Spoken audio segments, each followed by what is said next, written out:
본래 인간은 모든 약을 능가하는 제약 공장을 몸에 지니고 있는데 이것이 바로 인간의 뇌에서 분비되는 뇌내 엔도르핀이라는 호르몬이다.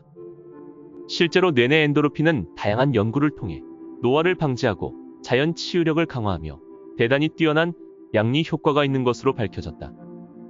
뇌 분야의 권위자인 하루야마 시게오 박사는 뇌를 젊게 만드는 방법을 사용하면 인간은 질병 없이 건강하게 125세까지 살 수 있다고 한다. 뇌내 엔도르핀을 분비하는 최상의 조건은 과연 무엇일까? 오늘은 육체와 마음의 건강을 좌우하는 뇌내 호르몬의 비밀을 과학적으로 밝힌 책, 뇌내 혁명에 대해 이야기해보겠다.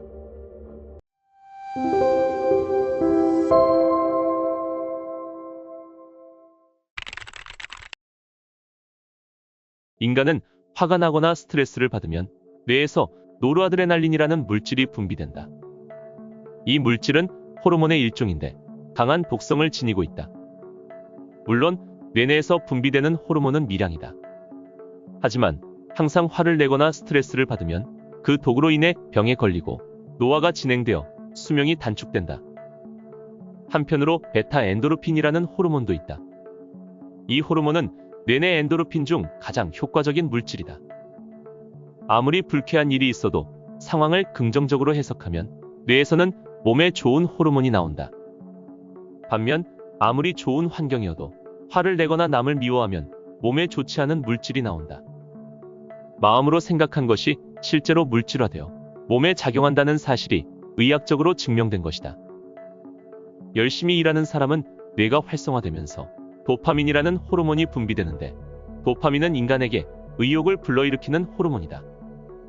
이 호르몬이 분비되지 않으면 파킨슨병이나 치매에 걸리지만 반대로 과다분비되어도 문제가 생긴다. 과거에 천재라고 불렸던 인물 중 상당수가 일찍 죽거나 뇌와 관련된 질병에 걸린 것은 도파민 과다분비와 무관하지 않다. 미친 듯이 일하는 워커홀릭 중에도 도파민이 과다분비되는 사람이 있는데 아무리 성공해도 뇌내 엔도르핀을 잘 활용하지 못하면 오래 살기 어렵다. 도파민을 과다 방출하면 에너지 소모로 인해 파김치가 되지만 뇌내 엔도르핀이 함께 분비되면 약간의 도파민으로도 약 20배에 달하는 효과를 누릴 수 있다. 도파민과 노르아드레날린은 필연적으로 엄청난 활성산소를 방출하지만 뇌내 엔도르핀은 활성산소와 상관없기 때문이다. 수행을 많이 해서 깨달음을 얻은 사람이 장수하는 이유는 무엇일까? 그들은 스트레스를 받을 상황에도 동요하지 않고 뇌내 엔도르핀을 분비시킬 수 있다. 혈액 순환이 잘 되지 않으면 대량의 활성산소가 발생하면서 혈관 내피와 유전자가 손상된다. 내피가 손상되면 염증이 생기고 유전자가 손상되면 암이 발병할 수 있다. 또 지방과 활성산소가 결합해서 몸을 노화시킨다. 따라서 인간의 몸은 언제나 혈류량을 일정하게 유지해야 한다. 건강하지 않은 음식을 먹더라도 죄책감을 느끼지 않는 것이 가장 중요하다. 술도 즐거운 마음으로 적당히 마시면 뇌내 엔도르핀을 분비할 수 있는데 또 술을 마셨다고 자책하면서 마신다면 실제로 인간의 뇌는 병에 걸리게 하는 호르몬을 분비한다. 항상 초조해하고 화만 내는 사람에게 호르몬은 그렇게 화만 내면 몸에 좋지 않아요라고 말하지 않는다. 마치 충실한 하인처럼 묵묵히 노르아드레날린을 분비할 뿐이다. 그 결과 주인이 암에 걸리든 간이 망가지든 내 알 바 아니라는 것이 우리 몸의 메커니즘이다. 생활습관병에 걸리는 원인은 대부분 지방이다. 맛있는 음식에는 거의 예외 없이 지방이 들어있는데 좀 과장해서 말하자면 지방 독으로 죽는 것이다. 그렇다면 지방을 섭취하고도 지방독에 당하지 않는 방법은 없을까? 바로 근육을 충분히 만들어서 유지하면 된다. 근육량과 산소만 있으면 지방이 연소되고 탄산가스와 물로 분해되기 때문이다. 중년이 되어 비만 체형이 되고 생활습관병에 걸리는 것은 근육량이 감소하기 때문이다. 배가 튀어나와 있으면 지방이 축적되고 근육은 줄고 있다는 증거이며 당연히 혈액 흐름도 좋지 않은 상태이다. 다만 여기서 한 가지 문제는 근육을 만들기 위해서는 에너지가 발생한다는 사실이다. 그때 독성 물질인 활성산소가 발생하므로 이 독성을 제대로 중화시켜야 한다. 25세 정도까지는 활성산소의 독을 중화하는 SOD가 충분히 만들어지므로 큰 문제 없이 중화할 수 있다. 그러나 25세 이후 뇌의 성장이 멈추는 시점이 오면 더 이상 SOD가 생성되지 않는다. 그러므로 몸을 단련해서 근육을 붙이려 한다면 아직 뇌가 성장 중인 25세 이전에 하는 것이 좋다. 25세가 넘으면 되도록 과격한 운동은 피하고 지방을 연소할 수 있는 저강도 운동을 하는 게 좋다. 운동을 하면서 활성산소의 폐해를 줄이는 방법 중 하나는 운동을 갑자기 그만두지 않는 것이다. 격렬한 운동을 할 때는 혈액 흐름이 증가한다. 그런데 운동을 갑자기 그만두면 그때까지 순조롭게 흐르던 혈액에 갑자기 산소가 부족해진다. 이것을 산소 부채라고 하는데 운동을 할 때는 산소가 많이 필요하므로 몸에 비축해두었던 산소를 끌어다 쓴다. 예를 들어 100m를 전력 질주하고 나면 도착한 뒤 헉헉거리며 숨을 몰아쉰다. 이것은 몸속에 있는 산소를 빌려서 사용하고 그만큼 원래대로 되돌려주기 위해 서둘러서 산소를 공급하는 것이다. 이때 혈관 내에서는 활성산소가 대량으로 발생한다. 따라서 격렬한 운동일수록 갑자기 그만두면 안 된다. 과격한 운동은 우리 몸에 유익한 면보다는 해로운 면이 더 많으며 30대 이후에는 스트레칭처럼 유연한 운동을 하는 것이 좋다. 체육 계통에 종사하는 사람들이 일찍 죽는다는 것은 그만큼 활성산소의 폐해가 크다는 의미이다. 인문계와 이공계 중에는 인문계가 평균 수명이 조금 더 긴데 뇌내 엔도르핀은 우뇌가 활성화되었을 때 분비되므로 우뇌를 주로 사용하는 인문계가 가장 장수한다. 사람들은 운동으로 지방을 감소시킬 수 있다고 생각하지만 고강도 운동을 해도 지방은 거의 연소되지 않는다. 지방은 저강도 운동을 할 때 연소된다. 무거운 역기를 들어 올리는 운동은 고강도 운동이며 조깅처럼 가볍고 오랫동안 하는 저강도 운동이 지방을 태우는 것이다. 걷는 양은 하루에 총 13,000보 정도가 적당하다. 이것은 미국의 어느 병원에서 1만 보만 걸었을 때는 병이 재발한 사례가 있었지만 13,000보를 걸었을 때는 병이 나았다는 데이터에 근거한 수치이다. 명상을 하면 비만도 사라지고 콜레스테롤 수치도 내려간다.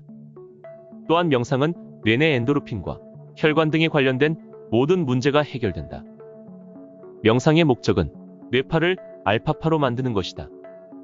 알파파가 많아지면 뇌내 엔도르핀이 나온다.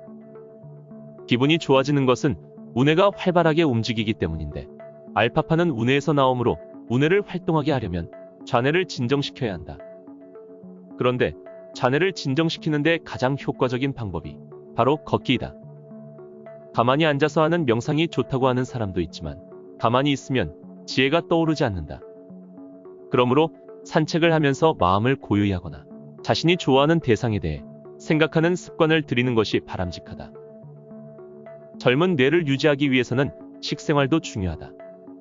뇌를 건강하고 활발하게 움직이게 하려면 매일 양질의 단백질을 공급해줘야 한다. 이때는 칼로리가 적은 음식을 먹도록 주의해야 한다. 그러면 구체적으로 어떤 음식을 먹어야 할까? 바람직한 식생활의 모델로 승려들이 먹는 사찰 요리를 들 수 있다. 식물성 단백질은 장수를 보장하고 치매를 예방한다. 고칼로리 식사를 하면 단백질이든 탄수화물이든 간에 남은 영양소는 모두 지방으로 전환된다. 살이 찔까봐 지방만 피하고 탄수화물이나 단백질 등 다른 음식을 많이 먹는 것은 아무 의미가 없다.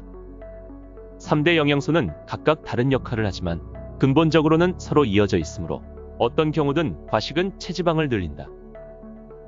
인간은 평생 2100만 리터의 산소를 들이마신다고 한다. 이것은 우리 몸속에서 소비할 수 있는 산소량이다. 산소와 마찬가지로 인간이 평생 먹는 음식의 양도 정해져 있다. 이 세상에 태어나서 죽을 때까지 먹을 수 있는 양이 사람에 따라 저축처럼 정해져 있다는 말이다. 우리는 식생활에 있어서 무엇을 얼마만큼 먹을지에 초점을 맞추는 경향이 많은데 사실 더 중요한 것은 식재료가 얼마나 신선한가이다.